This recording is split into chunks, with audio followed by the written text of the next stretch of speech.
Je suis heureux ce soir de vous saluer de nouveau au nom de notre aimable Seigneur Jésus, le Fils de Dieu ressuscité. Sa présence était déjà ici quand je suis entré.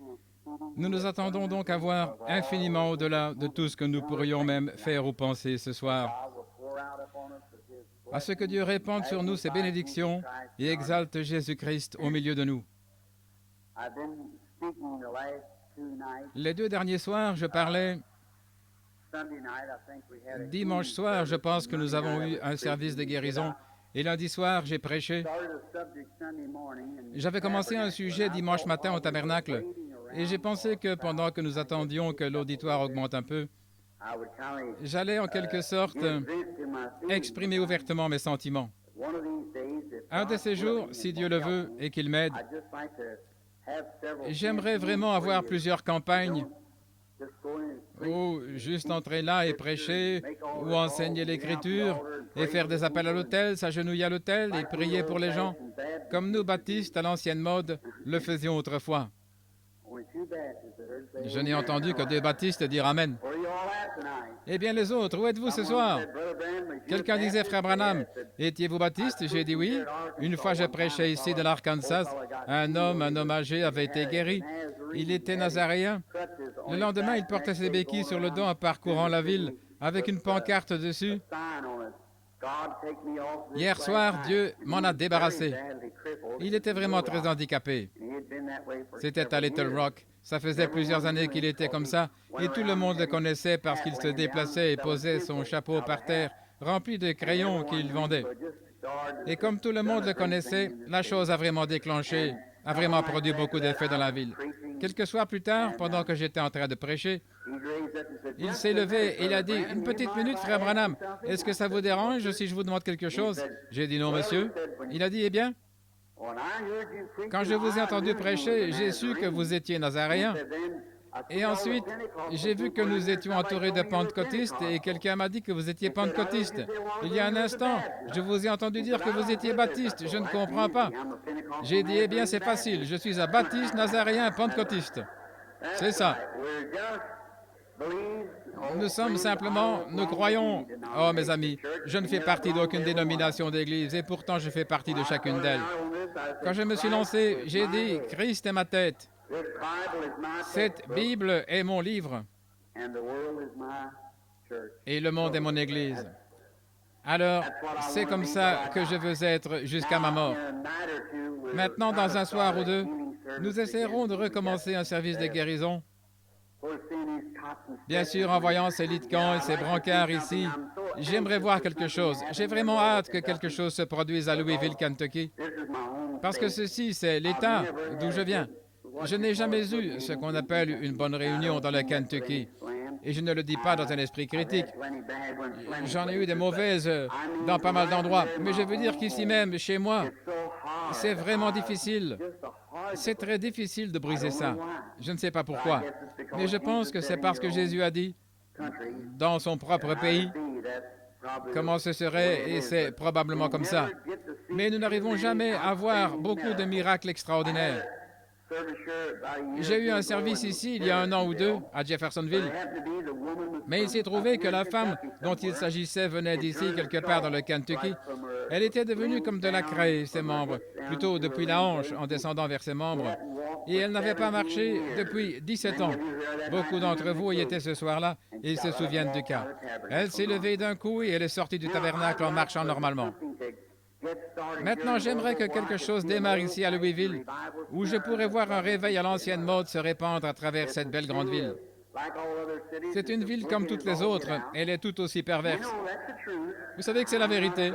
Je ne cherche pas à dénigrer le Kentucky, en effet, je suis moi-même du Kentucky, d'accord? Mais c'est la vérité. Elle est perverse. Ici, c'est la patrie du whisky, de toutes les distilleries, de toutes les combines perverses et toutes les choses du genre. C'est ici que ça se passe aux alentours de Louisville, dans le Kentucky. C'est donc le siège de Satan. Mais nous pouvons le mettre en pièces avec l'évangile de Jésus-Christ si nous nous unissons. C'est vrai. Nous devons unir nos forces et pousser ensemble.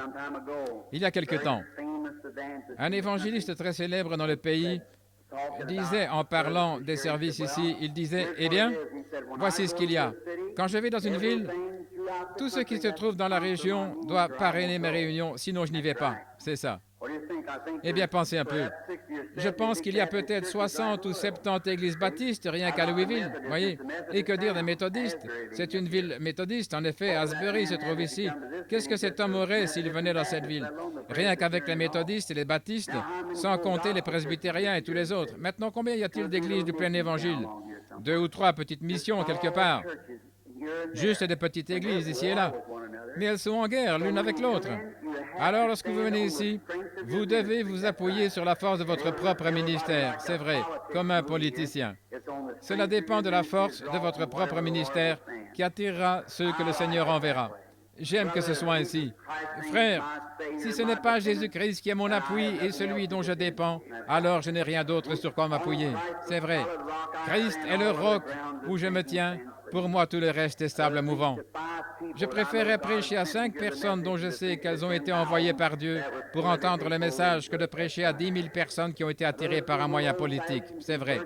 Je préférerais voir une seule conversion à l'ancienne mode, quelqu'un qui s'agenouille à l'autel et qui crie et qui pleure jusqu'à ce qu'il s'en sorte, que de voir 10 000 personnes qui se lèvent et en se contentant de dire, eh bien, je vais essayer. Essayer? Il n'est pas un Christ qu'on essaye. Il est quelqu'un qu'on accepte. Que vous viviez ou que vous mouriez, coulez ou se noyez, acceptez-le quand même, c'est vrai. Si je priais pour 10 000 personnes ce soir et qu'elles meurent toutes demain matin, demain soir, je reviendrai ici prier pour les malades en croyant que la parole de Dieu est vraie. C'est exact. Si j'étais en train de mourir et que 5 000 personnes mortes il y a 100 ans et qui sont dans l'éternité tout ce temps, ressuscitaient et revenaient sur terre et qu'elles disent « Frère Branham, ne faites pas confiance à cela, il n'y a pas raison. Ne faites pas confiance, nous lui avions fait confiance, nous sommes partis, nous avons échoué. » Je dirais quand même « Laissez-moi mourir en Jésus-Christ. » C'est vrai, j'y crois et j'y mets tout mon cœur. Il y est entièrement attaché et j'y crois de tout mon cœur. Et je compte sur lui. Et j'aime son peuple. Je vous aime, vous, concitoyens du royaume de Dieu. Et je vais me tenir à vos côtés et porter le fardeau. Maintenant, ce soir, j'avais annoncé hier que j'allais parler pendant un petit moment ce soir, le Seigneur voulant. Je ne vais pas vous garder trop longtemps et vous fatiguer. J'ai mis un genre de toison devant le Seigneur pour cette réunion. Et je m'attends à ce que Dieu fasse quelque chose qui va donner une impulsion dans cette ville. Priez, remplissez votre rôle. Alors, quand le jugement viendra, tous nous pourrons nous tenir là et dire que nous avons rempli notre rôle. Au chapitre 20 de l'Exode, et en commençant au verset 7, je voudrais parler juste quelques instants, si Dieu le permet,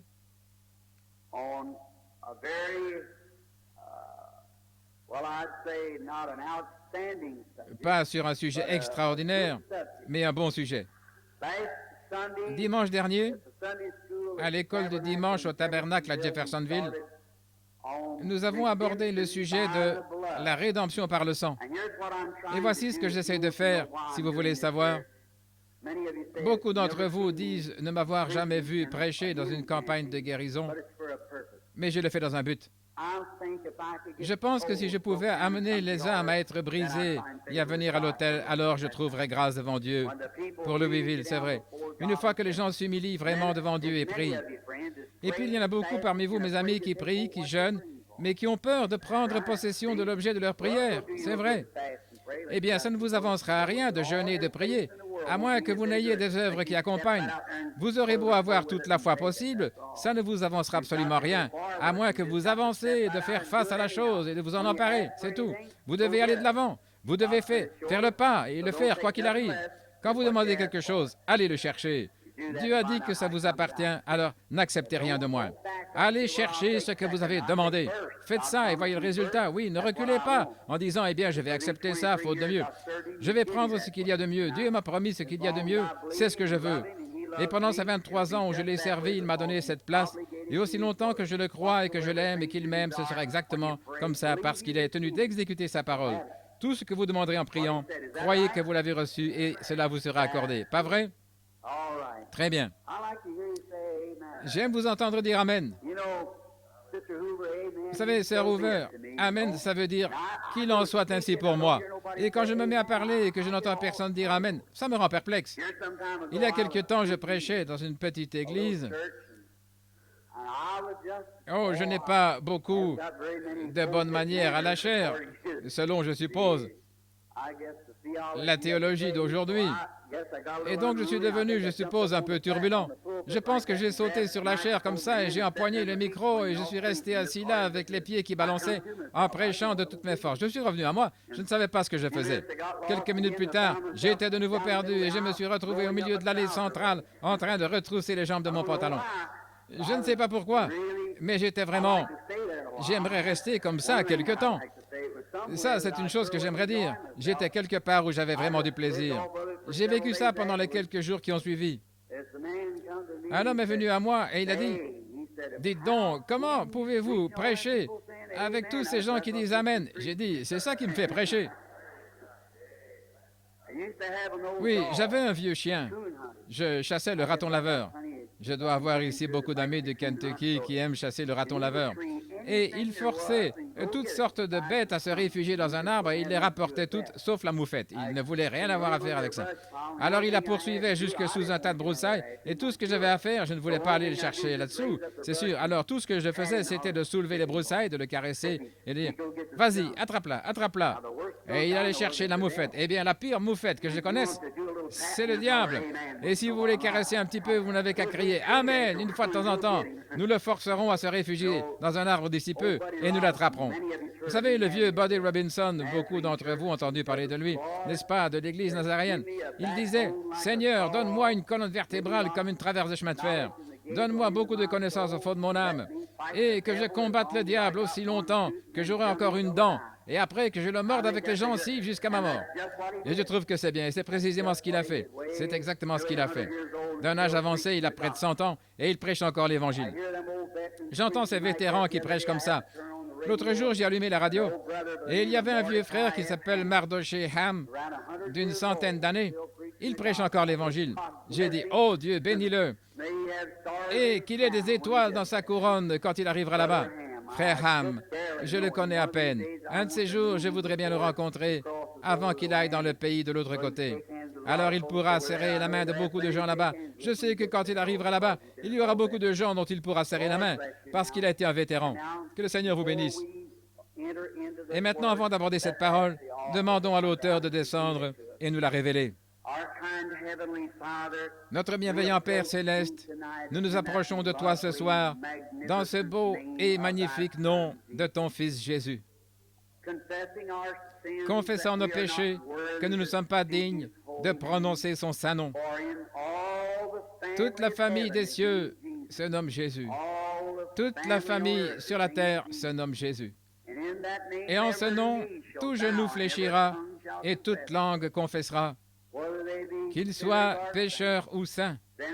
Alors, quand nous parlons en son nom, combien nos cœurs devraient frémir avec respect. Donc nous te demandons en son nom, avec révérence, de venir à nous ce soir, Seigneur. Nous sommes ici au milieu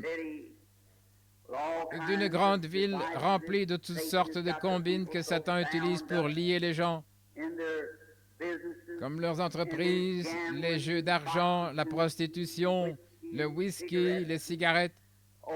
Oh Dieu! Et beaucoup de ministres à la chair laissent passer ça comme si c'était juste une chose parmi d'autres. Mais oh Dieu, donne-nous la voix de l'avertissement, afin que nous prêchions l'Évangile droitement et fidèlement, que nous mettions la cognée à la racine de l'arbre, que les éclats volent où ils veulent. Mais aide-nous, Seigneur, à prononcer un jugement sur ces choses et à prêcher l'Évangile de ton cher Fils Jésus. Oh Dieu, permets que quelque chose se produise qui secourra cette ville pour le royaume de Dieu. De sorte que même les églises au coin des rues qui essayent d'avancer tant bien que mal avec quelques membres, oh Dieu, puissent ces églises se remplir à déborder de braves gens sanctifiés à l'ancienne mode, nés de nouveau. Accorde le Seigneur. Et puissions-nous recevoir un réveil à l'ancienne mode envoyé par Dieu qui secourra la ville d'un bout à l'autre, qui éliminera toute la méchanceté. Oh Dieu, Ne nous donne pas seulement quelques jours de réunion, donne-nous un réveil qui fermera les débits d'alcool et qui mettra les choses en ordre, qui fera que les gens viennent quand la cloche de l'église sonne, qu'ils s'avancent à l'autel et qu'ils prient avant le message du pasteur et qu'ils soient prêts. Oh Dieu, accorde-le. Maintenant, ce soir, il y a peut-être des malades ici, Père, et pendant que nous parlons des malades, ou pour les malades aussi, puisse le Saint-Esprit guérir chaque personne malade dans le bâtiment, sauver chaque pécheur, appeler chaque rétrograde à revenir à la maison, le ramener de son égarement. Et maintenant, puisse le Saint-Esprit être celui qui m'a guidé vers ce sujet ce soir. Puisse-t-il prendre les choses de Dieu et simplement utiliser son serviteur que voici comme un instrument. Et puisse Dieu recevoir la gloire, car nous le demandons en son nom. Amen.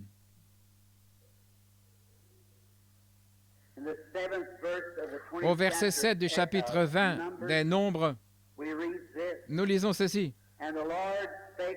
L'Éternel parla à Moïse et il dit, « Prends la verge et convoque l'assemblée, toi et ton frère Aaron.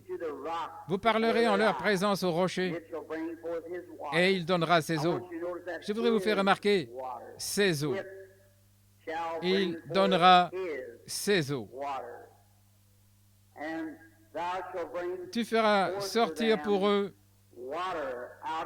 de l'eau du rocher, et tu abreuveras l'assemblée et leur bétail. Moïse prit la verge qui était devant l'Éternel, comme l'Éternel lui avait ordonné. Moïse et Aaron convoquèrent l'assemblée en face du rocher. Et Moïse leur dit, « Écoutez, rebelles, est-ce du rocher que nous vous ferons sortir de l'eau? » Puis Moïse leva la main et frappa 2 fois le rocher avec sa verge. Il en sortit des eaux en abondance. L'assemblée but et le bétail aussi.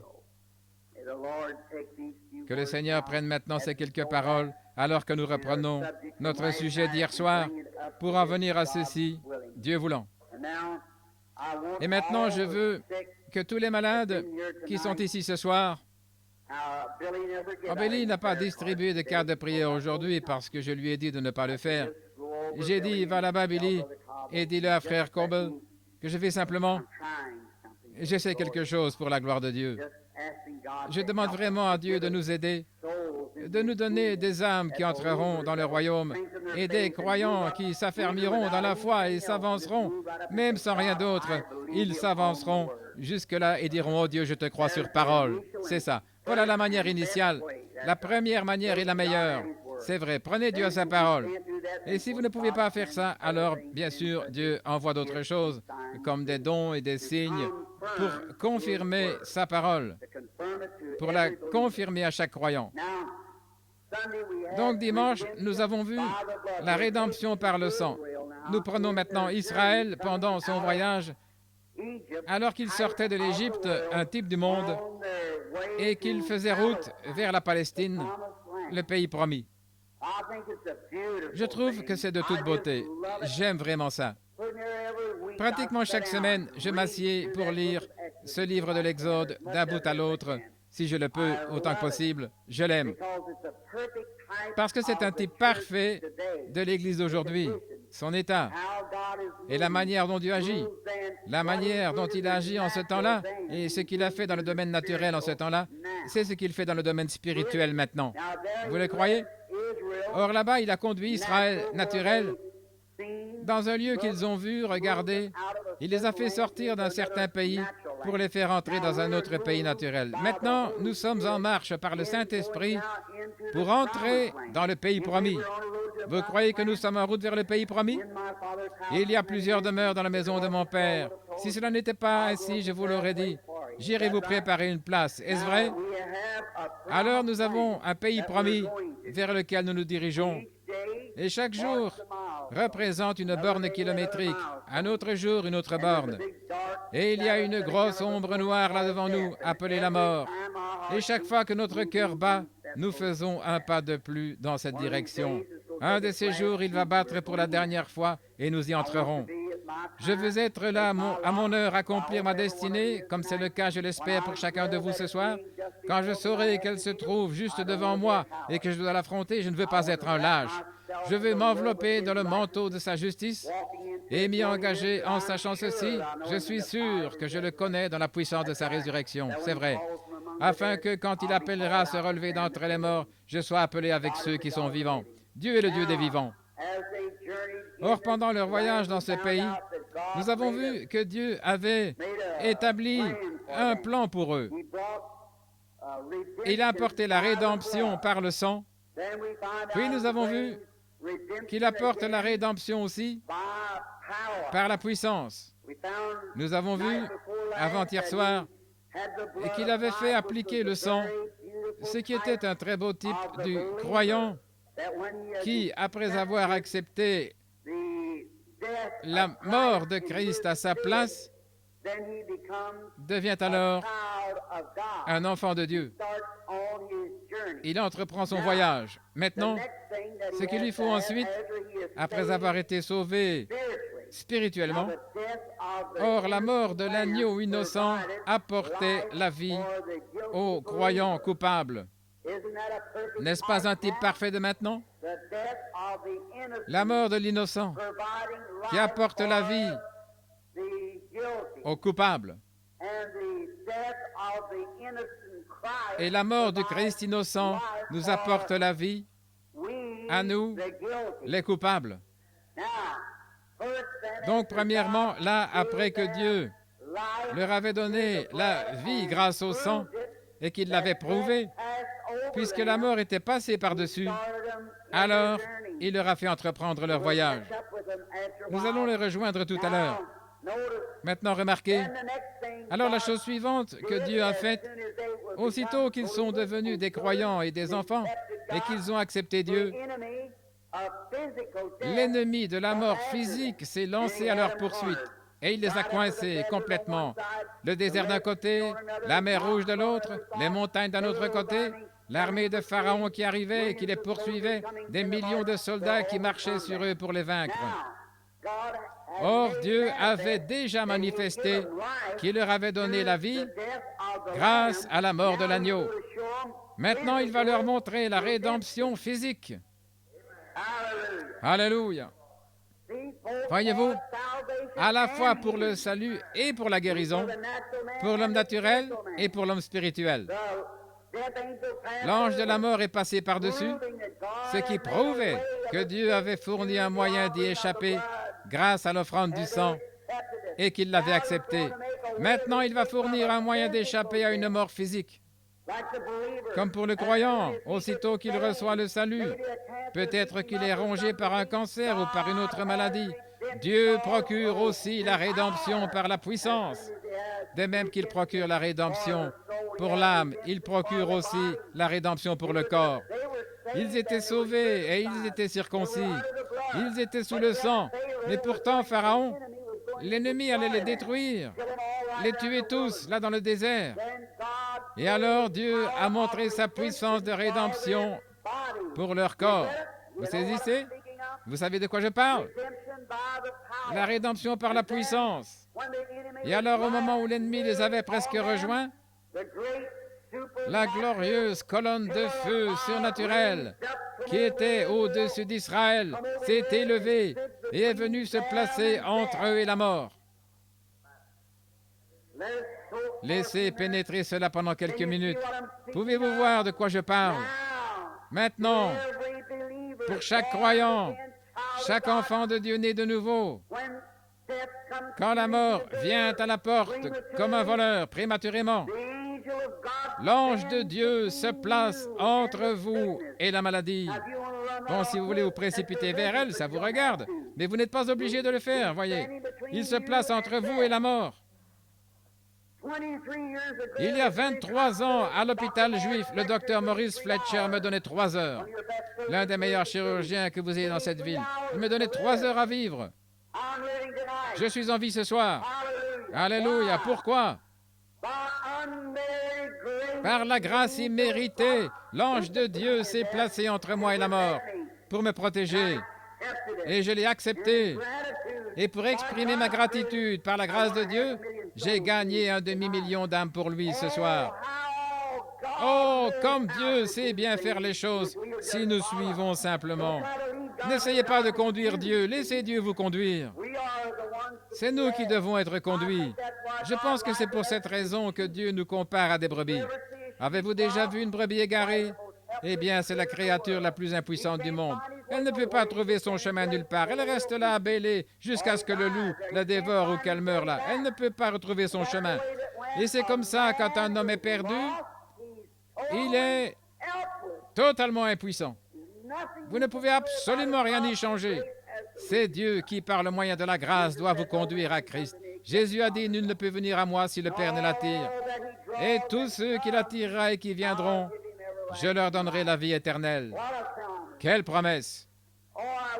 Oh, comme j'aimerais pouvoir amener chaque personne ici à laisser descendre ça très profondément sous la 5e côte du côté gauche jusqu'à ce que ça atteigne le centre de son cœur. Vous verriez les gens se lever qui avaient toutes sortes de maladies et sortir de ce bâtiment rempli de joie en refusant d'accepter ces choses. Des infirmes marcheraient tout à fait normalement. Ils refuseraient de reconnaître quoi que ce soit d'autre. Voyez, vous avez peur. Vous avez peur de vous lancer. Vous attendez que Dieu descende et vous fasse sortir de là. Ce n'est pas comme ça que Dieu s'y prend. C'est vous qui devez faire le pas. Il donne la promesse et il dit, allez, viens. Et alors vous suivez. Maintenant, remarquez. Alors les enfants d'Israël, Dieu est venu se placer entre eux et le danger. La puissance de la rédemption. La rédemption par la puissance plutôt. La rédemption par le sang. La rédemption par la puissance. Hier soir, nous les avons laissés en train de se hisser sur le rivage de l'autre côté de la mer Rouge. Tous les ennemis, les roues de leurs chars avaient été ôtées, leurs chevaux avaient pris peur en plein milieu du fleuve, et ils allaient dans toutes les directions, et les roues s'étaient embourbées, s'étaient détachées, et ils couraient comme des fous, les ennemis, et Israël a grimpé sur le rivage pour voir Dieu étendre sa main et détruire tous les ennemis. Un beau type du croyant sous le sang, guéri par l'intermédiaire, par la puissance de Dieu, qui épargne sa vie, qui la prolonge pour un temps. Ils auraient tous été tués. Il les aurait massacrés là, en plein désert, si Dieu ne s'était pas interposé. Je serais mort depuis longtemps si Dieu ne s'était pas interposé entre moi et la mort. Chaque croyant ici serait mort depuis longtemps si Dieu ne s'était pas interposé entre vous et la mort. Chacun de vous. Donc Dieu, dans sa grâce souveraine et sa miséricorde, se place entre le croyant et la mort. Alléluia. Voilà, c'est ça. Oui. Qu'est-ce qui vient ensuite pour le croyant? Ce qui vient ensuite, là, c'est le baptême du Saint-Esprit. Moïse a conduit les enfants d'Israël directement à la mer Rouge. Ils ont été baptisés dans la mer Rouge. La mer, l'eau qui représente l'Esprit. Quand il a frappé le rocher, de l'eau en est sortie. C'était un type de Christ. Dans Jean 3,16, Dieu a tant aimé le monde qu'il a donné son Fils unique, afin que quiconque croit en lui ne périsse pas, mais qu'il ait la vie éternelle. Remarquez, un peuple en train de périr dans le désert fut sauvé par un rocher frappé. Et un peuple en train de périr est sauvé aujourd'hui, en train de périr dans le péché, en train de périr dans l'iniquité, parce que le Fils de Dieu qui a été frappé a pris leur place, l'eau, l'Esprit qui jaillit. Regardez bien. Je veux que vous le voyiez. Leur traversée de la mer Rouge, c'était un type de quand on reçoit le Saint-Esprit. Après que le croyant a été racheté, qu'il est passé de la mort à la vie, la puissance de Dieu a guéri son corps. Maintenant, il est candidat au baptême du Saint-Esprit. Maintenant, il a un voyage devant lui. Mais avant d'entreprendre ce voyage, il doit avoir quelque chose pour le conduire. Amen. Un type parfait de la Pentecôte. Remarquez, alors qu'ils se sont hissés sur le rivage, Chaque croyant, quand vous entrez et que vous êtes sauvé, que vous acceptez le sang de Jésus, vous cherchez encore à vous cramponner à ceci et à cela, et vous ne pouvez pas abandonner ceci, et vous ne pouvez pas abandonner cela. Au bout d'un moment, Dieu va peut-être faire de bonnes choses pour vous. Cependant, vous ne pouvez pas abandonner vos cigarettes, et vous devez prendre un verre avec les copains de temps en temps. Mais ce qu'il vous faut faire, c'est de traverser la mer Rouge. Quand ils sont ressortis de l'autre côté, voilà, c'est ça. Je veux que vous le voyez. Alors qu'ils ressortaient de l'autre côté, qu'ils se hissaient sur le rivage, en regardant derrière eux, ils ont vu tous ces chefs de corvée qui les avaient battus et qui avaient tué certains d'entre eux. C'est comme le cancer, la cigarette, le tabac, le whisky et tout le reste qui rendent les jeunes fous, qui les envoient à l'asile, dans les hôpitaux et qui produisent dans ce monde une bande de névrosés et tout le reste. Quand ils ont regardé derrière eux et qu'ils ont vu toutes ces choses qui se débattaient désespérément et qui mouraient dans la mer, frères, vous parlez d'une réunion, ils en ont une. Moïse. Oh, je vais laisser ceci pénétrer profondément. J'espère que ça va descendre tout au fond. Moïse, le plus grand prophète qui ait jamais vécu à part Jésus-Christ. Il n'y a jamais eu un homme à qui Dieu ait parlé comme il l'a fait à Moïse, à part Christ. Il a dit, lorsqu'il y aura parmi vous quelqu'un qui est spirituel au prophète, je lui ferai voir des visions et je me ferai connaître à lui. Mais il n'en est pas ainsi de mon serviteur Moïse, je lui parle de bouche à oreille. C'est vrai. Moïse, cet homme plein de dignité, dès qu'il a vécu cette expérience, qu'il a vu tous ces chefs de corvée morts, alors il a su que toutes ces choses avaient disparu à jamais. Toutes ces choses qui les avaient contraints, battus et fouettés, c'était terminé. Il a levé les mains et il a chanté dans l'esprit. Oh là là, ça n'a jamais été typifié et ça ne le sera pas tant que nous n'arriverons pas là-haut dans la gloire. Quand tout fut achevé, alors il chanta dans l'esprit et quand nos corps auront été rachetés. C'était un type du Saint-Esprit qui est venu à la Pentecôte quand nous avons traversé la mer. C'était un type de la Pentecôte. Et Moïse,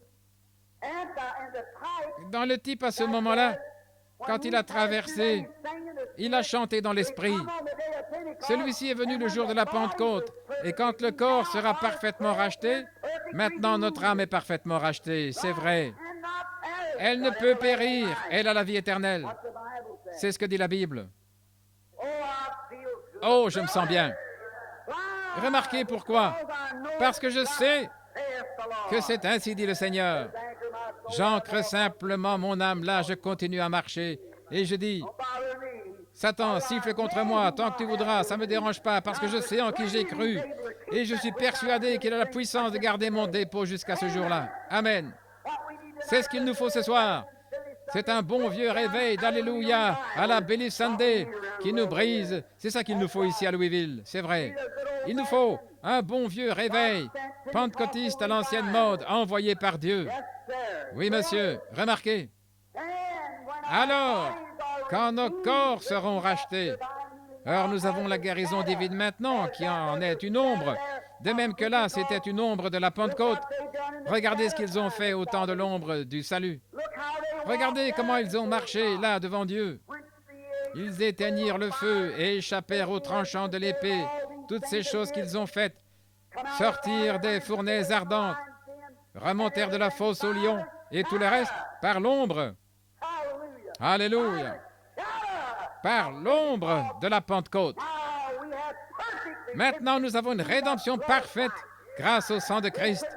Il ne pouvait pas avoir une rédemption parfaite en ce temps-là, parce que c'était sous le sang des taureaux et des boucs, ce qui n'ôte pas le péché, ça ne faisait que couvrir le péché. Mais une fois que le sang de Jésus, le sang le plus saint et le plus juste, a été versé, les péchés n'ont plus été couverts, ils ont été divorcés, supprimés, et le croyant entre dans la présence de ce Créateur. Alléluia. S'ils ont fait ça à ce moment-là, l'ombre, là avec Moïse qui chantait dans l'esprit, alors dans l'Apocalypse, voilà que ceux qui ont la rédemption parfaite de leur corps étaient debout sur la mer de verre et ils chantaient de nouveau le cantique de Moïse, là dans le livre de l'Apocalypse. Vous parlez d'une réunion du Saint-Esprit. C'est ce qu'ils ont eu quand ils sont remontés sur le rivage. Écoutez, sœur, la petite Myriam, la pleine de dignité, la prophétesse, la sœur de Moïse, une prophétesse, ça l'a tellement stimulée qu'elle a attrapé un tambourin et s'est mise à courir sur le rivage en battant du tambourin et en dansant dans l'esprit. Non seulement ça, mais les filles d'Israël l'ont toutes suivie en dansant dans l'esprit. Si ça, ce n'est pas une effusion du Saint-Esprit, je n'en ai jamais vu. Alors bien sûr, si toutes ces nations ritualistes et pleines de dignité avaient pu regarder dans leurs jumelles et voir ça, elles auraient dit « fanatisme ». C'est vrai. Mais c'était Dieu. C'est vrai. Les choses pleines de dignité regardent de haut aujourd'hui ce que Dieu a béni. C'est vrai. Ça me rappelle une histoire. Un homme avait une grande et belle ferme. Il avait construit de grandes et belles granges, tout ce qu'il y a de plus imposant et de plus chic, mais il était trop paresseux pour cultiver. Bon, il y avait un autre fermier qui habitait près de lui. Sa grange ne valait pas grand-chose, mais lui, c'était un vrai fermier. Et il avait rempli sa grange de bonne nourriture cette année-là. Et deux petits veaux sont nés, deux petits veaux, l'un dans l'une des granges et l'autre dans l'autre. Quand le printemps est arrivé, ils ont fait sortir les petits veaux de l'étable.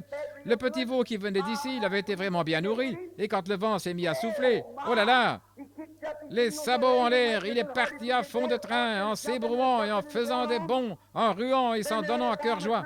Alors l'autre fermier a fait sortir le sien là-bas. Il n'avait rien eu à manger, sauf des mauvaises herbes. Il était trop paresseux pour cultiver, trop paresseux pour le nourrir. Ça fait penser à certains de ces pasteurs, c'est vrai. Trop paresseux. Ça a trop peu d'importance. Rien que des granges imposantes, c'est tout ce que vous avez. Mettez-y donc de la nourriture pour le veau. C'est vrai, c'est vrai. Le baptême du Saint-Esprit, prêché avec puissance, ça va les roussir, c'est vrai. Mais c'est ce qu'il leur faut, un bon vieux roussissement à l'ancienne mode. C'est ça que l'Église a besoin. C'est que les membres, c'est ce dont les membres ont besoin. Remarquez, ce petit veau n'était plus qu'une ruine. Le pauvre petit était si maigre qu'en sortant de l'étable, il pouvait à peine marcher. Il a jeté un coup d'œil à travers une fente, il a regardé de l'autre côté, il a vu l'autre veau qui s'ébrouait. Il était bien gras. Il a regardé et puis il a dit « Quel fanatisme !» Oh, bien sûr, il était trop maigrichon pour penser autre chose. Mais je vous le dis, celui qui avait été bien engraissé là pendant tout l'hiver, frère, lui, il savait où il en était. Il passait des moments merveilleux quand ce vent chaud s'est mis à souffler. Et tout homme qui est né de l'Esprit de Dieu, on va le traiter de fanatique ou d'autre chose. Mais quand ce vent chaud du printemps du Saint-Esprit commencera à venir, comme il l'a fait le jour de la Pentecôte, quelque chose va se produire, c'est vrai. Les vents chauds commencent à souffler, frère. Vous êtes bien engraissé par l'Évangile, bien rondouillard et vous vous sentez bien. Les sabots en l'air, allez-y, donnez-vous du bon temps. C'est ce que Myriam et les autres ont fait. Ils ont regardé en bas et ils ont vu que toutes les choses anciennes, ce qu'ils avaient fait autrefois, tout ça, c'était mort et enterré. Ils avaient déjà vu que Dieu avait accepté le sang. Ils avaient déjà vu sa puissance dans la guérison divine qui s'était interposée.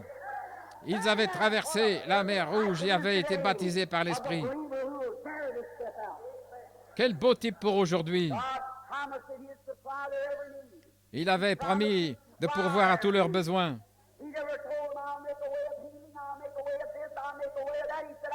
Quel type parfait du croyant. Il a dit, je serai avec vous et même en vous jusqu'à la fin du monde. C'est tout ce que j'ai à dire. Vous n'avez pas à argumenter sur ceci, cela ou autre chose. S'il est ici, ça me satisfait. La guérison divine est ici, la puissance est ici. Tout ce qui était là, il l'est maintenant. Jésus-Christ le même hier, aujourd'hui, éternellement. Donc vous pouvez prendre votre théologie et vous noyer avec, frère. Mais moi, je crois Jésus-Christ le même hier, aujourd'hui, éternellement. Il a dit, je serai avec vous et même en vous jusqu'à la fin du monde. Oui. Et là, ils sont sortis. Et il était avec eux. Oh, ils avaient un petit panier de pain sur la tête. Tout avait été mangé, terminé. Ils n'en avaient plus. Ils se sont couchés avec un petit creux ce soir-là. Mais le lendemain matin, quand ils se sont levés, il y avait du pain partout sur le sol. C'est la manière de Dieu de faire les choses. Il vous laisse arriver à la toute dernière minute et là, il vous montre ce qu'il peut faire à ce sujet. C'est vrai, il aime faire ça. Il aime surprendre son peuple. Voyez-vous, Vous les hommes, vous aimez agir comme ça avec votre femme, vous attendez jusqu'à son anniversaire en la laissant dans le doute parce que vous l'aimez. C'est pour cette raison que Dieu nous laisse parfois arriver à la dernière extrémité. C'est parce qu'il nous aime et qu'il veut nous prouver de façon surnaturelle sa puissance. C'est parce qu'il nous aime. C'est pour cette raison qu'il le fait. Oui, il nous laisse simplement en arriver là, où nous sommes sur le point de faire le dernier pas, et c'est là qu'il entre en scène. Il a laissé les enfants hébreux entrer tout droit dans la fournaise ardente, mais il y avait un quatrième homme qui se tenait là avec un éventail pour que ça ne les atteigne pas. Voyez, il est toujours là, il ne s'en va jamais. Il est toujours proche. L'ange de l'Éternel campe autour de ceux qui le craignent. Là-bas, ce soir-là, ils ont ramassé ce pain le lendemain matin. Je peux voir ces 6 Israélites qui venaient de traverser la mer Rouge. Ils venaient d'être rachetés par le sang. Ils avaient vu la puissance de guérison de Dieu ou la puissance miraculeuse se placer entre Israël et l'Égypte et noyer les ennemis.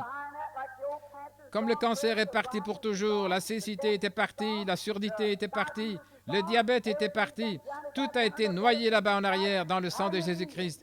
Comment vous sentez-vous? Oh, vous marchez dans la rue et une espèce de vieux critique vous dit « Hé, une minute, es-tu sûr de ça? Ne me parle pas. Amen. Oh là là. » Je peux les voir là-bas, en train de ramasser, de manger, de passer des moments glorieux, tout comme une réunion du Saint-Esprit à l'ancienne mode.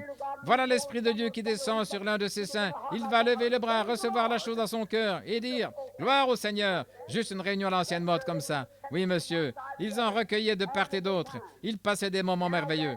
Or, ce pain n'a jamais cessé. Ça s'est poursuivi tout au long du voyage pour eux. C'est vrai. Et c'était un type parfait de la Pentecôte en nous. Ça, c'était dans le domaine naturel. Ce pain n'a jamais cessé. Il est resté le même pain jusqu'à ce qu'ils entrent dans le pays promis. Pas vrai? Vous, les lecteurs de la Bible, vous le savez.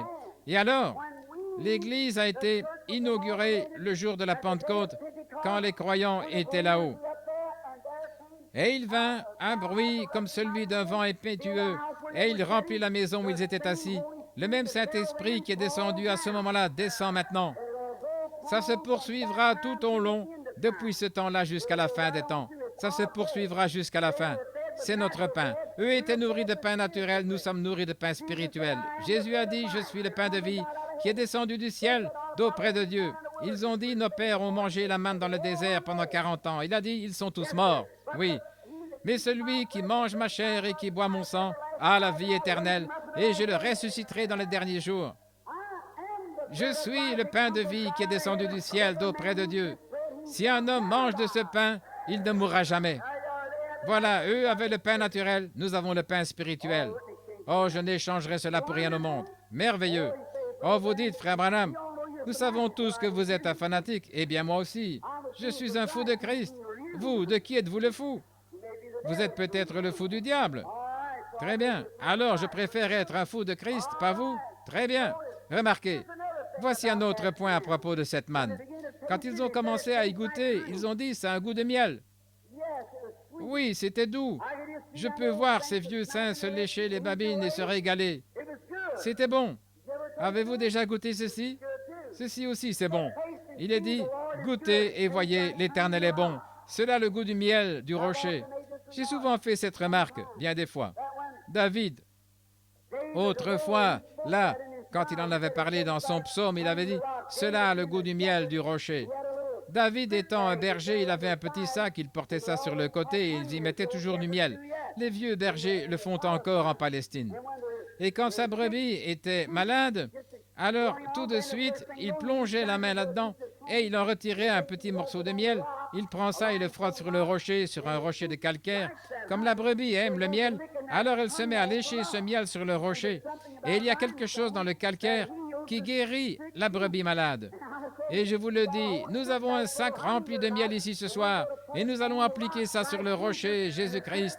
Et les brebis malades, mettez-vous à lécher, vous allez vous rétablir, c'est sûr et certain. C'est vrai, vous n'avez qu'à lécher, lécher. Et pendant que vous léchez le miel, eh bien, vous allez absorber du calcaire, c'est sûr et certain. Aussi sûr que 2 et 2 font 4. Nous n'allons pas l'appliquer sur l'Église, nous allons l'appliquer sur Christ. C'est là que ça doit se trouver, c'est vrai. En effet, la guérison, c'est en Christ qu'elle se trouve. Et autre chose, toute autre bénédiction rattachée à la rédemption. Quand elle a commencé à tomber, Aaron a reçu l'ordre d'aller en ramasser plusieurs homères. Or, si eux, ils essayaient d'en garder pour le 2e jour, elle se gâtait. Et c'est ce qu'on retrouve beaucoup ce soir parmi les gens qui ont le Saint-Esprit. Vous essayez de vous dire, eh bien, il y a 20 ans, nous avons eu un bon message, nous avons passé des moments merveilleux. Mais ce soir, qu'est-ce que vous avez? C'est ça la question. Elle tombait chaque nuit. Elle n'a jamais manqué, pas une seule fois, sauf le sabbat. C'est vrai. Et alors, Dieu l'a envoyée, nouvelle, chaque nuit, chaque jour, chaque heure. Elle est venue. Remarquez, ces homères ont été mis en réserve. Il a dit, maintenant regardez, quand vous entrerez dans le pays et que vos enfants commenceront à poser des questions, il a dit, chaque sacrificateur qui entre maintenant dans le sacerdoce, après avoir reçu la permission d'entrer dans le lieu saint, une fois ordonné comme sacrificateur, alors il avait le droit d'entrer et de prendre une bouchée de la manne originelle qui était tombée au commencement.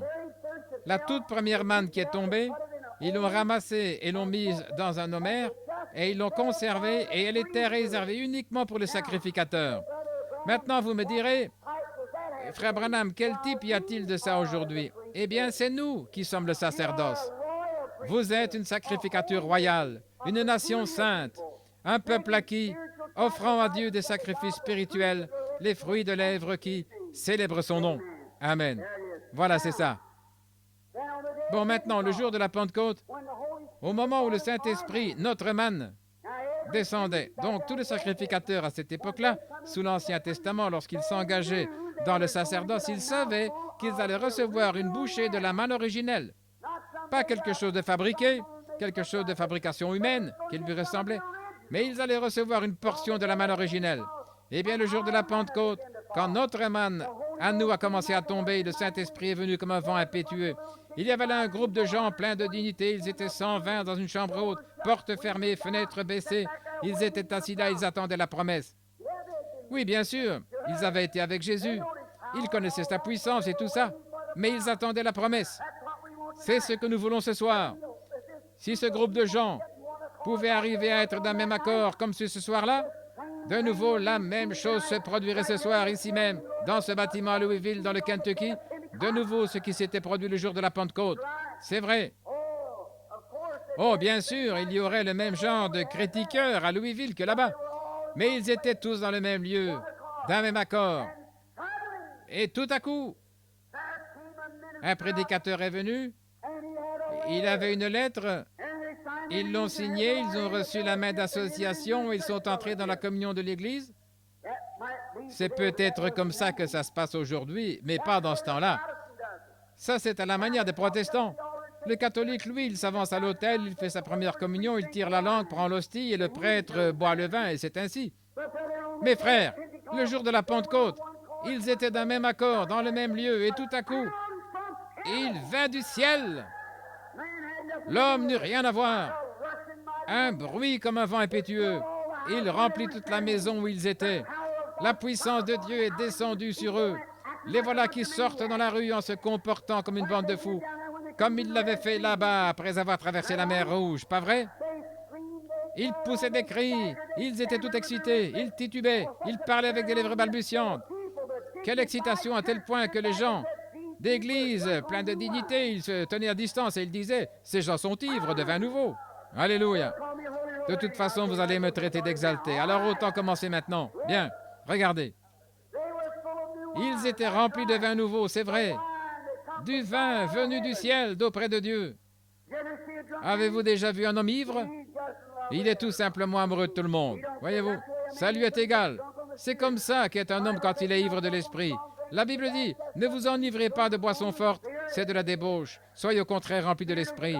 L'esprit de Dieu vous rend tellement ivre que vous oubliez tous vos ennemis et tout. Vous aimez tout le monde qui se trouve près de vous. Ça vous est égal.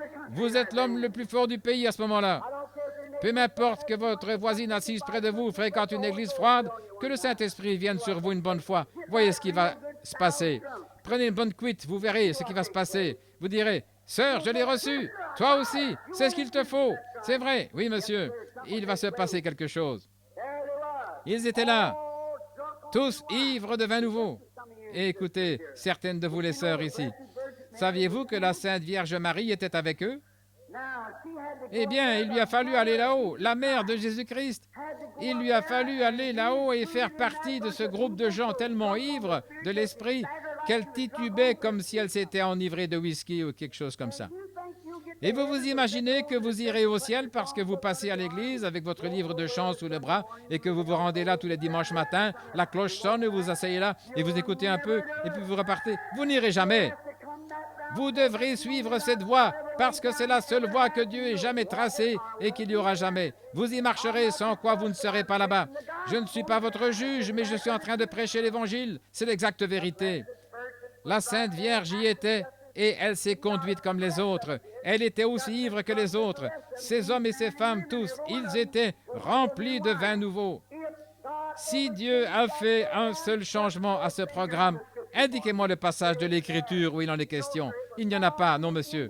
C'est resté comme ça jusqu'à la fin de l'âge, jusqu'à la fin de la Bible. Et ce sera pareil quand Jésus viendra. Regardez, pendant qu'ils étaient ivres de ce vin nouveau, regardez, nous allons voir si Dieu en a mis un homme en réserve pour vous. Très bien. Ils étaient tous là-bas, et un petit prédicateur peureux qui s'appelait Pierre, la petite Pierre, qui avait eu si peur de sa position qu'il avait renié Jésus. Il était sorti en courant pour aller prier jusqu'à exaucement, et il lui avait fallu être avec les autres qui s'étaient rassemblés. Il est monté sur une caisse à savon et il a dit, « Eh bien, hommes juifs, et vous qui séjournez à Jérusalem, c'était des docteurs en théologie. » Et il a dit, « Vous, Israélites qui séjournez à Jérusalem, et ainsi de suite, sachez qu'ils ne sont pas ivres comme vous le supposez, car c'est la 3e heure du jour. Mais c'est ça.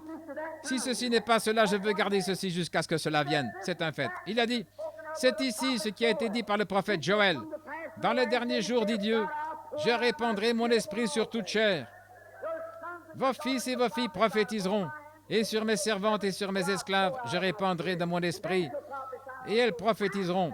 Je ferai paraître des signes en haut dans les cieux et sur la terre, des colonnes de feu, de la fumée et de la vapeur, et avant l'arrivée du jour du Seigneur, de ce jour grand et redoutable, quiconque invoquera le nom du Seigneur sera sauvé. » Cette bande de prétendus prêtres, ces hypocrites en soutane, ils ont dit, « Que pouvons-nous faire pour être sauvés ?» Pierre a dit, « Repentez-vous chacun de vous et soyez baptisés au nom de Jésus-Christ pour la rémission de vos péchés, et vous recevrez le don du Saint-Esprit. » Combien de temps est-ce que ça va durer?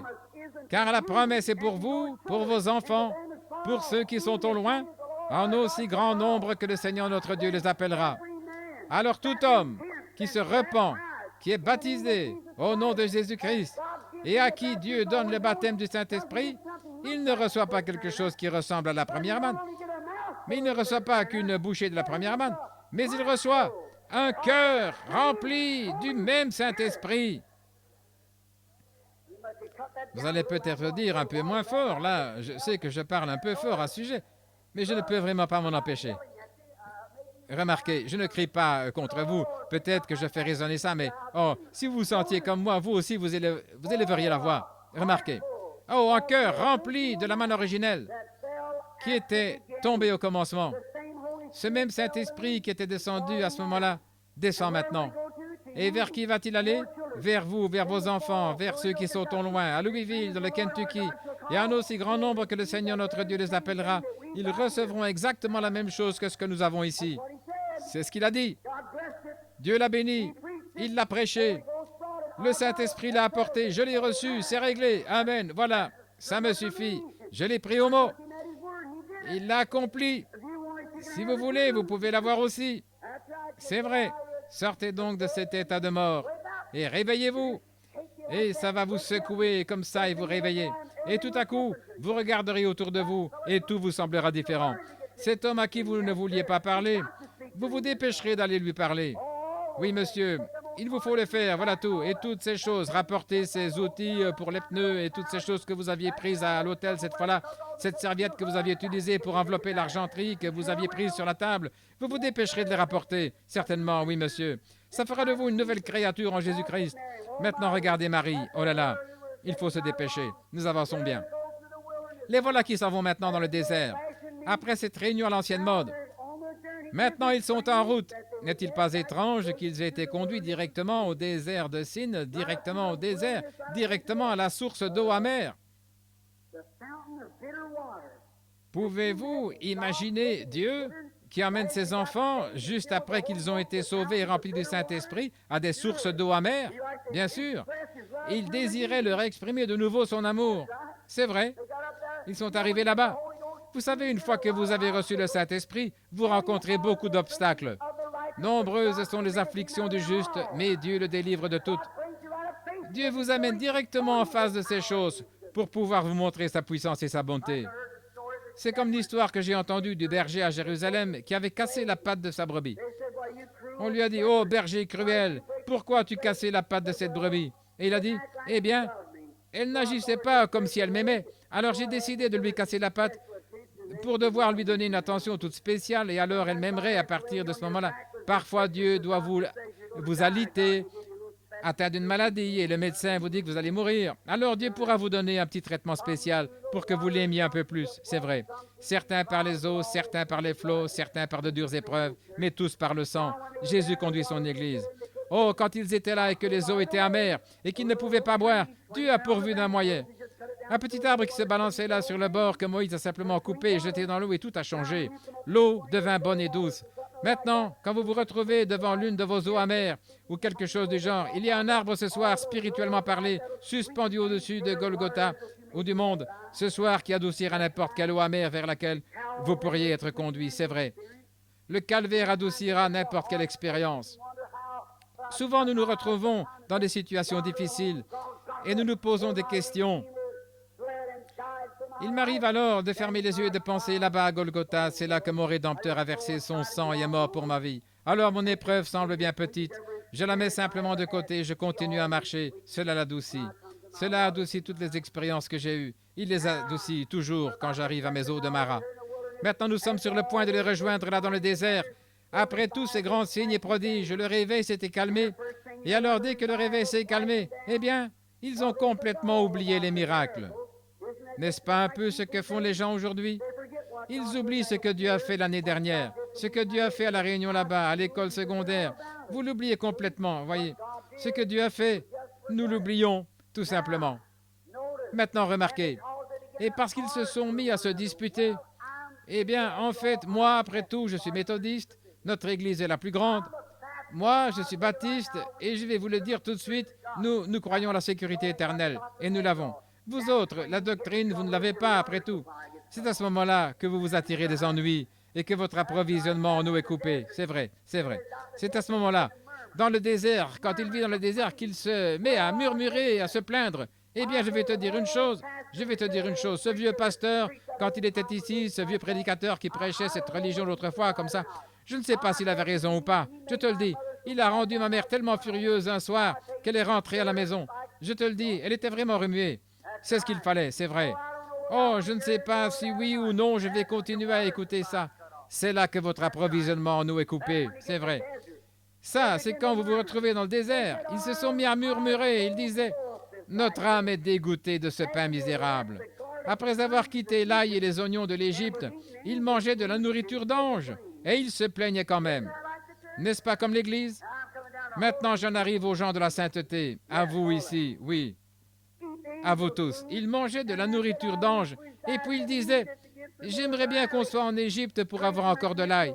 Il va y avoir Clayton McMission et ses Wildcats au bar ce soir. Et si je n'avais pas adhéré à cette espèce d'église, je pourrais y aller. Vous feriez tout aussi bien d'y aller. Là où sont vos trésors, là aussi est votre cœur. Vous n'avez jamais rien reçu pour commencer. C'est vrai. Oh, j'aimerais faire ceci ou cela. C'est ça, toujours une plainte. Ils avaient quitté les eaux boueuses de l'Égypte pour boire les eaux pures du rocher des âges. Et ils s'en plaignaient. Ils avaient quitté le lieu des grands médecins vantards de l'Égypte, des grands vantards et tout, pour être avec le grand médecin. Ils avaient quitté ce lieu où on disait que le temps des miracles est passé, pour être avec les gens qui avaient des signes et des prodiges qui les suivaient. Et ils se plaignaient quand même. Oh là là! Oui, monsieur. Là-bas, évidemment, les Égyptiens, eux, c'étaient des gens des nations, froids, indifférents. Ils ne croyaient pas à ça, au miracle. Et puis, ils étaient là où ils avaient une colonne de feu autour d'eux. Nous l'avons ce soir. Ils étaient là où ils avaient la joie dans le camp, où ils jubilaient, où des miracles se produisaient et tout, et ils se plaignaient. C'est pour ça que l'eau a tari. C'est pour ça qu'ils n'avaient rien à manger ni rien à boire. C'est parce qu'ils murmuraient. Et c'est ce qui se passe avec l'église de la région de Louisville ce soir. Elles murmurent, elles se plaignent. Miséricorde, reprenez le collier, c'est ça. Qui est donc ce gars-là, ce Moïse? Pourquoi est-ce que nous avons écouté cet exalté de prédicateur finalement? Qu'est-ce que nous faisons ici? Et le approvisionnement en eau à Tari. Je pense à Moïse, ce grand homme. Il avait été instruit dans toute la sagesse des Égyptiens. Regardons-le quelques minutes. Considérons Moïse une minute. Regardez cet homme. Les Égyptiens, ils étaient bien plus avancés que nous aujourd'hui pour ce qui est de la science médicale. Ils étaient bien plus avancés que nous. Il y a bien des choses qu'ils pouvaient faire que nous ne pouvons pas. Et Moïse avait le remède à tout. Et pendant qu'il était là-bas, pensez-y, il y avait environ 2 millions de personnes avec Moïse. Il y avait des jeunes enfants, des hommes âgés, des femmes âgées. Il y avait des infirmes, des aveugles. Il naissait des bébés, des milliers chaque semaine. Et Moïse, le docteur Moïse, était là-bas dans le désert avec tous ces gens. J'aimerais regarder dans sa pharmacie, pas vous? J'aimerais voir ce que le docteur Moïse avait dans sa pharmacie. Jetons un petit coup d'œil dans sa pharmacie et voyons ce qu'il avait. Moïse, eh bien, qu'est-ce que tu avais là, Moïse?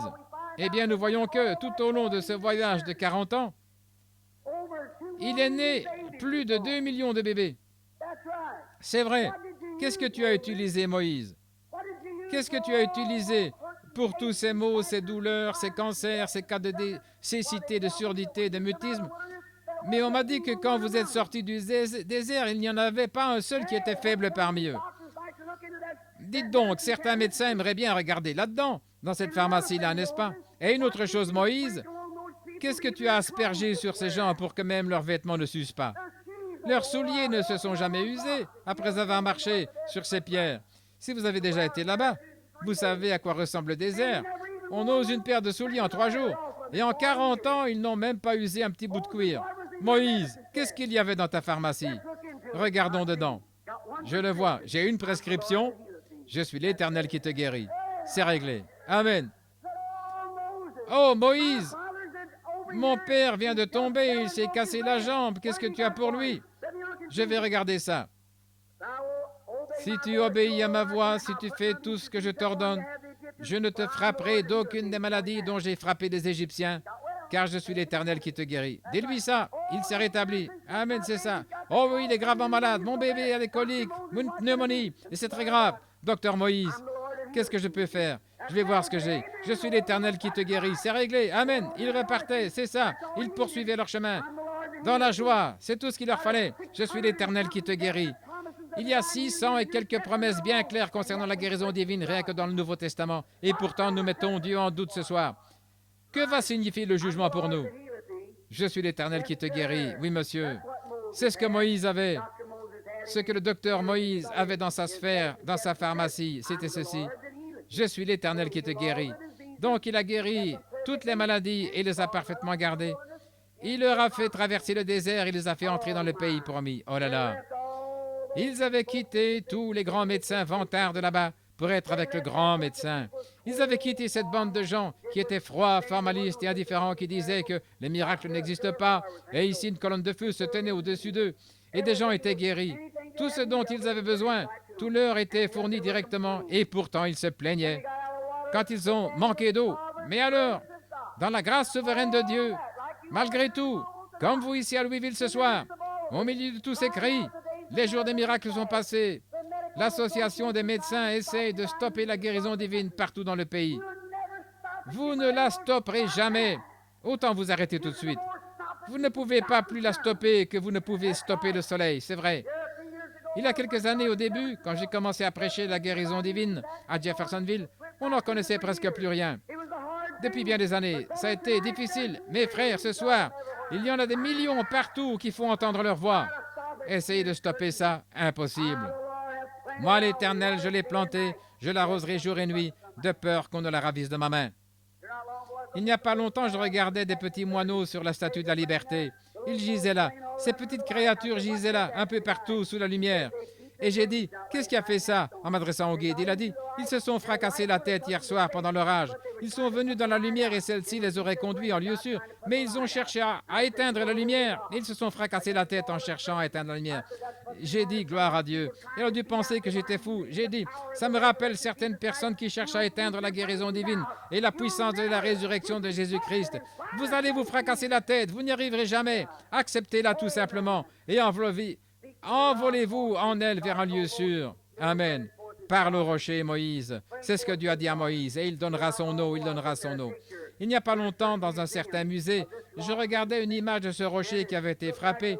Et on aurait dit que c'était comme un petit filet d'eau, là, de la grosseur d'une aiguille à tricoter qui en sortait. J'ai pensé, comme ces artistes peuvent être ridicules. Voyons, frère, moi-même, je pourrais arriver à faire tarir ça si j'avais vraiment soif. Oui, monsieur, savez-vous que Moïse a fait boire à ce rocher? Il a fait boire plus de 2 millions de personnes, sans compter tous les animaux. Il a fallu à peu près 150 000 litres par minute pour les abreuver. Alléluia! Ça me rappelle la religion qu'ont certaines personnes. Vous avez juste assez de religion pour aller à l'école du dimanche le dimanche matin, recevoir quelques petites gouttes pour vous humecter un petit peu. J'aime m'asseoir près de la source d'où l'eau jaillit en abondance. Alléluia! Suffisamment pour me durer toute l'éternité. Alléluia! Je suis content d'avoir quitté ce vieil endroit humide pour me rendre là où l'eau jaillit tout le temps. Oui, monsieur. Les gens ont juste assez de religion pour les rendre misérables. Eh bien, je ne peux pas rester assis plus d'une dizaine de minutes. Bonté divine que ce prédicateur est intarissable. Quelle est la profondeur de votre salut? C'est ça. Vous allez là le dimanche matin en disant, eh bien, je vais aller écouter ce qu'ils ont à dire. Vous recevez quelques petites gouttes, puis vous vous en retournez, et c'est à peu près tout ce que vous avez reçu. Frère, je vais vous dire une chose. Quand Moïse a frappé ce rocher, tout le désert a été arrosé. Oui, monsieur, seulement pour tout ce dont ils avaient besoin, ils n'avaient qu'à se baisser et à boire et boire et boire, jusqu'à ce qu'il soit complètement rempli. Et l'eau sortait à peu près 150 000 litres par minute. Calculez combien de personnes. Ce qu'un million de personnes, 2 millions de personnes peuvent boire en l'espace d'une minute. Des gens assoiffés, sans compter les chameaux et les autres animaux qu'ils avaient. Et la Bible dit, il en sortit en abondance, elle jaillissait en mugissant et se répandait dans le désert. C'est comme ça que Jésus-Christ donne le Saint-Esprit. Pas juste un petit peu. Dire, eh bien, je crois que je vais aller adhérer à cette église. Oh là là. Oh, je ne peux pas supporter ce bruit, ça me donne la chair de poule. Si jamais vous mourrez, vous crèveriez de froid si vous alliez au ciel.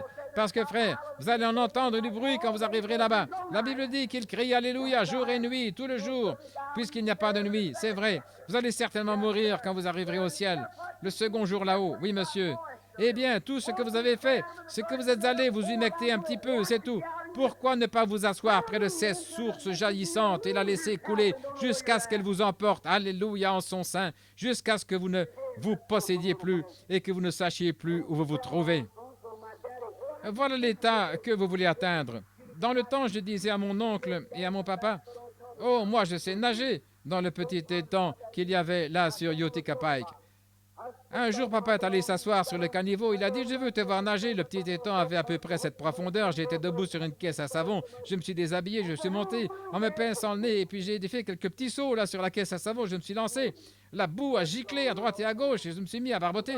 Et j'ai dit, papa, qu'est-ce que tu en penses? Il a dit, sors de là. Nager, ramper dans la boue. Voilà ce que c'était tout le temps. On a beaucoup de membres d'église qui eux aussi rampent dans la boue. C'est vrai, c'est vrai. Des gens qui rampent dans la boue. Oui, monsieur. Un jour, mon oncle m'a amené en bateau et je me vantais de savoir nager sur le fleuve Ohio, où la profondeur était d'environ 6 mètres. Il a pris la rame et il m'a fait basculer dans l'eau en disant « Maintenant, fais voir un petit peu. Amen. Alléluia. » À ce moment-là, soit je nage, soit je me noie. Oh là là, autant s'y habituer tout de suite. Être emmené dans la source jaillissante, là où Dieu ouvre le rocher, là, dans le désert, et déverse l'eau en abondance. Parle au rocher, a-t-il dit. Et il donnera son eau. Peut-être, mon ami, ce soir, peut-être que c'est vous qui êtes en train de périr. Vous devriez parler au rocher, c'est ça. Peut-être que vous êtes allé partout. Peut-être que vous êtes allé à l'église, que vous êtes joint aux méthodistes, que vous êtes joint aux baptistes. Ils se sont fâchés contre vous.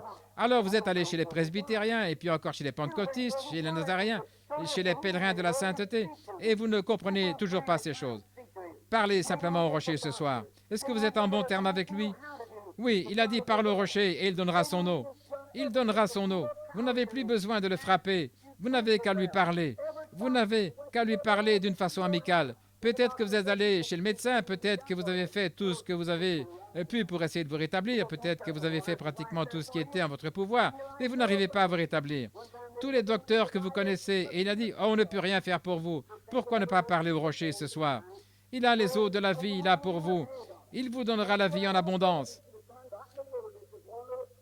Une fois, il y avait une femme dans la Bible qui s'appelait Agar. Je pense à elle et je m'apprête à terminer. C'est l'heure. Il y avait une femme qui s'appelait Agar et elle avait un petit bébé. Elle avait été envoyée dans le désert avec une seule petite outre d'eau. Elle a nourri le petit toute la journée. Mais l'eau a manqué vers le milieu de la journée et le petit bébé criait et pleurait. Ses petites lèvres étaient desséchées et sa langue enflée. Une pauvre mère remplie d'affection, qu'est-ce qu'elle pouvait faire? Elle avait ratissé chaque petit coin pour trouver de l'eau, mais elle n'en avait pas trouvé. Elle ne pouvait pas supporter de voir son bébé mourir. Alors elle l'a laissé sous un buisson et elle s'est éloignée à la distance d'environ une portée d'arc. Elle se mit à genoux et parla au rocher. Quand elle lui parlait au rocher, un ange lui répondit et dit « Agar, qu'est-ce qui jaillit là-bas » Il y avait là un puits rempli d'eau qui coule encore aujourd'hui. Après presque 4000 ans, elle coule encore aujourd'hui. La source où Agar, là-bas, elle coule encore aujourd'hui. Elle parla au rocher et le rocher a donné l'eau. Des enfants hébreux étaient entrés dans la fournaise ardente un jour et ils parlèrent au rocher. Et le rocher était avec eux. Et il y avait une fois une femme qui venait de Samarie. Elle était découragée. C'était une pécheresse et elle avait un passé très chargé peut-être. Et elle était découragée. Elle allait au puits de Jacob y chercher un soulagement et elle s'en retournait. Elle allait au puits de Jacob et elle s'en retournait. Un jour, elle a posé la cruche et elle se tenait découragée. Le rocher était là debout à côté d'elle. Il a donné une source jaillissante. Elle n'est plus jamais revenue. Elle a dit, venez voir un homme qui m'a dit tout ce que j'ai fait, ne serait-ce pas le Christ? Elle parla au rocher et le rocher a donné son eau. Il y avait une petite femme qui avait gaspillé tout son argent chez les médecins, des charlatans qui lui avaient pris tout son argent. Il ne pouvait pas arrêter sa perte de sang. Elle avait probablement hypothéqué sa ferme et peut-être qu'elle l'avait vendue. Et un jour, elle a entendu quelque chose qui descendait la rue. Elle parla au rocher. Le rocher s'est retourné et a dit, qui m'a touché? C'était terminé.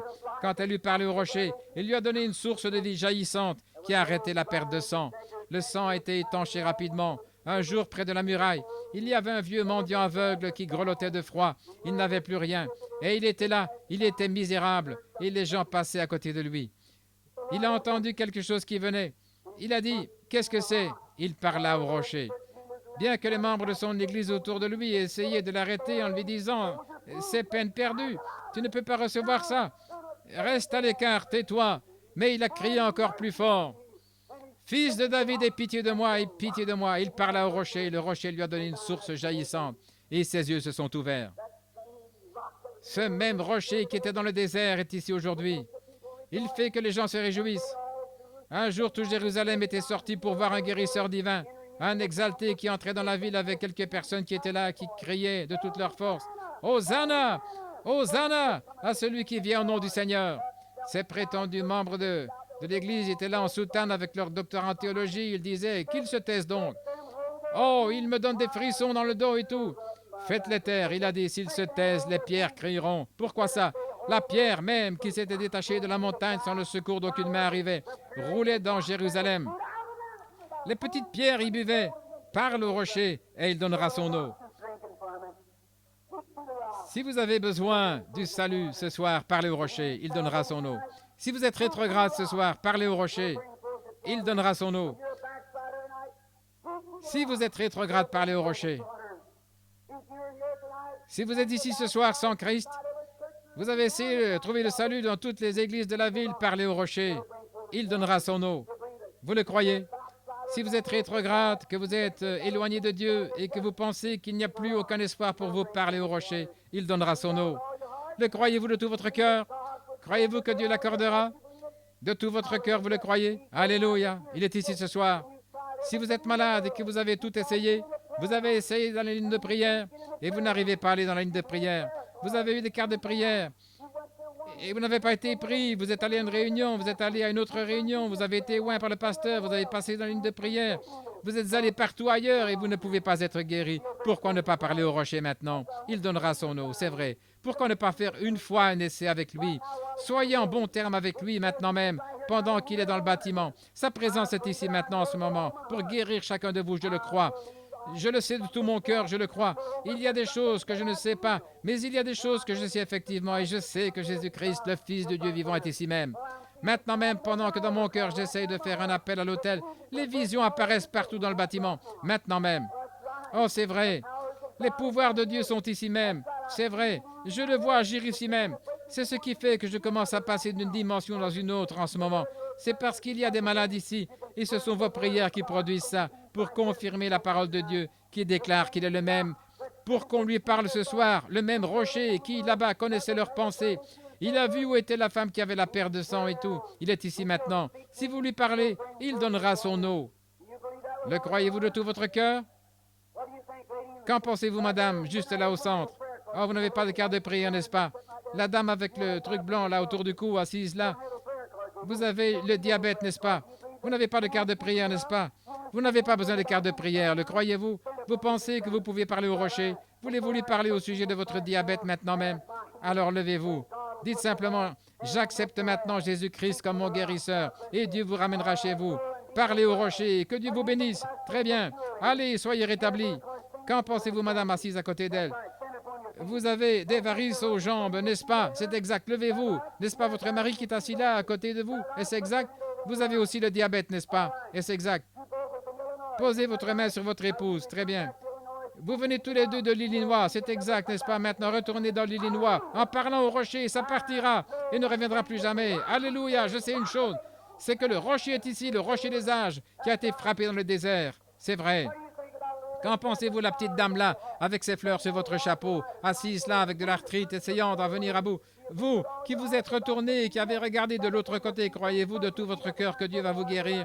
Alors levez-vous et tapez des pieds en disant, l'arthrite a disparu. Et c'est bien vrai, parlez au rocher, et il donnera. Je vous le dis, Jésus-Christ est le même, hier, aujourd'hui, éternellement. Il est ici pour vous, pour manifester tout. Qu'en pensez-vous, madame assise là, celle qui a dit gloire au Seigneur, qui a ce problème féminin, avec une petite veste sur le dos, là, assise là? Croyez-vous que Dieu vous a guéri? Levez-vous une minute, assise juste là. Croyez-vous de tout votre cœur? Vous avez un problème féminin. C'est un abcès, vous avez un tube, un genre de drain qui en sort. C'est bien vrai, n'est-ce pas? Levez la main. Qu'est-ce qui me fait dire ça? C'est le rocher qui est en train de vous parler. Répondez-lui et soyez rétablis. Alléluia. Oh, comme il veut produire les manifestations de sa puissance. Et je vois l'ange de Dieu, exactement cette même colonne de feu qui suivait les enfants dans le désert, en train de se déplacer dans ce bâtiment en ce moment. J'essaie de repérer une femme. Elle est en train de prier. Où est-elle? Là? Il se tient ici. Oui, c'est une petite femme qui est juste là. La deuxième de la rangée. Non, elle, c'est à propos d'un homme là. C'est pour un mari alcoolique que vous êtes en train de prier, n'est-ce pas vrai, madame? Levez-vous à votre place, n'est-ce pas? Si vous avez un mari alcoolique pour lequel vous étiez en train de prier. Si c'est vrai, levez la main, parlez au rocher, et Dieu le délivrera de cette chose.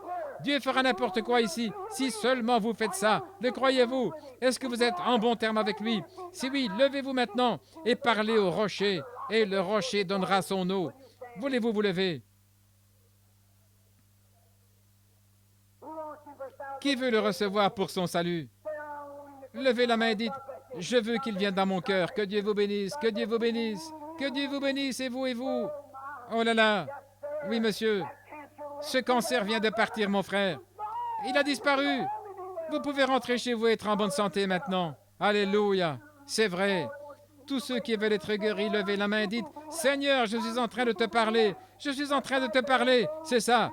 Le voilà qui s'en va. Monsieur, votre problème de sinus vient de partir. Vous êtes libre. Rentrez chez vous. Au nom de Jésus-Christ, vous êtes guéri. N'importe qui ici qui veut le trouver maintenant, levez les mains et dites, merci Seigneur de m'avoir guéri. Je te parle au nom de Jésus-Christ afin que tu me guérisses. Ô Dieu de miséricorde, envoie ta puissance ce soir avec l'onction du Saint-Esprit pendant qu'il est dans ce bâtiment maintenant pour envahir cet auditoire et puisse le Saint-Esprit accomplir chaque miracle. Qu'il ne reste plus une seule personne malade ni un seul infirme dans ce bâtiment ce soir. Puisses-tu guérir chacun au nom de Jésus-Christ.